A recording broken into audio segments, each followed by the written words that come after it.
Hoje, no calendário 24 de outubro, é o Dia Mundial de Combate à Poliomielite. Uma doença erradicada no Brasil desde 89, mas os casos podem voltar, porque a cobertura vacinal está muito baixa. Para você ter uma ideia, o Brasil está entre os 4 países considerados de muito alto risco. A vacina é a única forma de prevenção. E aí, de repente, algumas pessoas estão se perguntando, Mônica, o que é a poliomielite? Para entender mais sobre a doença, a gente convidou a pediatra Márcia Berber comigo aqui hoje. Márcia, prazer te receber e para falar de um assunto tão importante, né? Sim. O que é a poliomielite? Bom, Mônica, a poliomielite é uma virose. Ela é uma enterovirose. No começo, a criança vai ter um quadro assim, de indisposição, um quadro de diarreia, febre, mal-estar. E depois de um certo tempo ela pode evoluir, não são todos os casos que evoluem, ela pode evoluir com uma paralisia flácida. Ou seja, geralmente acomete os membros, então a perninha fica boba. Flácida? Flácida, é. E aí você começa a investigar e depois você, numa fase posterior, isola o vírus nas fezes dessa criança. É uma doença que acomete principalmente a faixa etária infantil, mas pode acometer indivíduos adultos que não tenham a imunidade. E esse vírus entra pelo nosso organismo de que forma? Ele entra através de uma contaminação oral-oral ou oral-fecal. Então, o risco maior é nas cidades que não têm um saneamento básico muito adequado, né? E aí, a vacinação é o único caminho de prevenção. E a gente está com cobertura ali 70%, né? Assim, de uma forma geral, vamos dizer. E por que o risco é tão alto? É porque ela é um vírus, geralmente você não faz diagnóstico quando a criança já está transmitindo essa doença, não é? Ela é altamente contagiosa, não é? E não existe tratamento. Depois que você pega essa doença, você tem esse quadro gastrointestinal inicial, às vezes um resfriado, né? E esse vírus atravessa o intestino e vai se alojar na medula espinhal. Pólios é cinza, mielos é coluna, ite é inflamação. Então, na verdade, o risco é que ele vai fazer uma contaminação no neurônio motor. E dependendo da altura da coluna que esse vírus faz a casinha, a pessoa pode ter uma paralisia, geralmente ela se instala nos membros inferiores, mas eventualmente ela pode atingir até o tronco encefálico, que é quando a pessoa tem um quadro mais grave e ela para de respirar. Então, na década de 50, foi quando o pessoal teve muitos casos e algumas pessoas tinham essa dificuldade de respirar.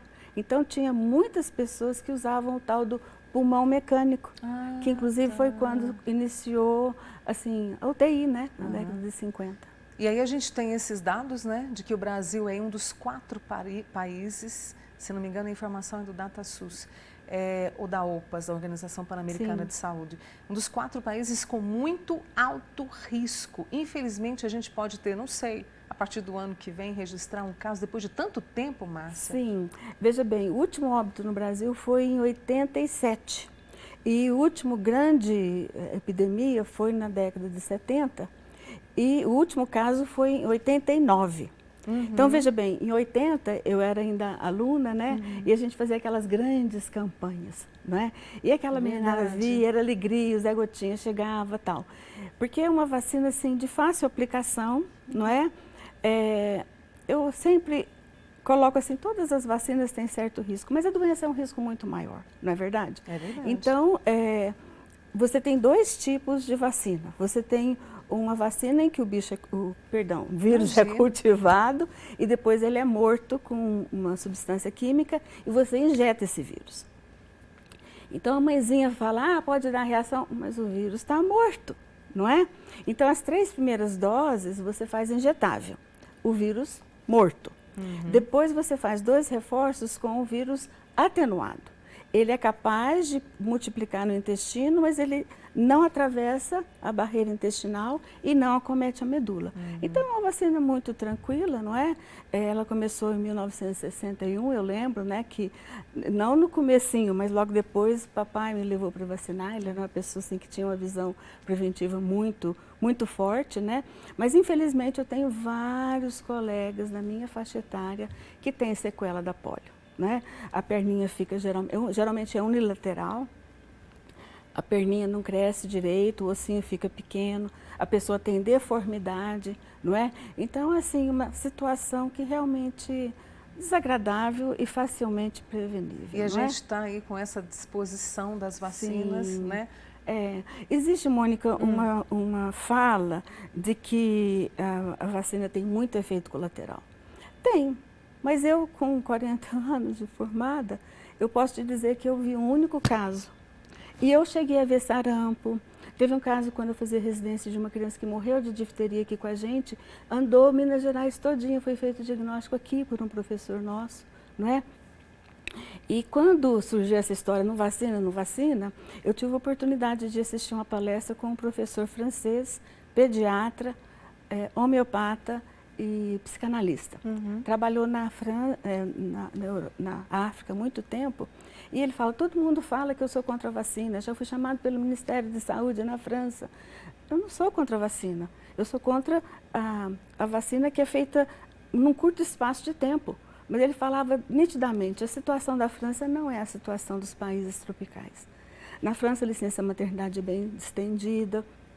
Então, lá você pode fazer a vacina com mais parcimônia, que não é o nosso caso, né, Mônica? Infelizmente. Vamos reforçar, a gente está em campanha de multivacinação, Sim. né? A da polio está ali. Quando deve se vacinar a criança e quantos são os reforços? Nós temos um calendário vacinal oficial muito bom. Então, a criança recebe uma vacina do vírus morto, né? Com 2, 4 e 6. Okay. Depois ela recebe com 1 aninho e pouco a gotinha e depois com 4 aninhos. Com isso ela tem mais de 95% de chance de não pegar a doença. Eu queria ressaltar um caso agora, recente, Mônica, que uma criança foi tida como uma reação vacinal. Teve uma convulsão logo depois, 1 dia ou 2 de ter feito a vacina, e foi diagnosticado como reação vacinal. Só que essa criança está com um tumor cerebral. Meu Deus. Então, muitas das vezes, a população se assusta porque ela tem uma informação parcial. Entendi. E toma como reação vacinal uma coisa que não é. Que tem um outro fator. Sim, aí você ali, hoje vê que existe uma polaridade de opiniões, que é uma situação muito perigosa, não é? Por isso eu quis trazer a doutora Márcia Berbet aqui, né, ela que é pediatra, para falar e explicar a gravidade dessa doença, né? E daqui a pouquinho a gente vai trazer as campanhas aqui em algumas cidades da região para que você possa levar a sua criança para que ela esteja protegida e protegendo outras crianças também. Márcia, volte mais vezes aqui amanhã total e muito obrigada, tá? Obrigada. Fique à vontade, porque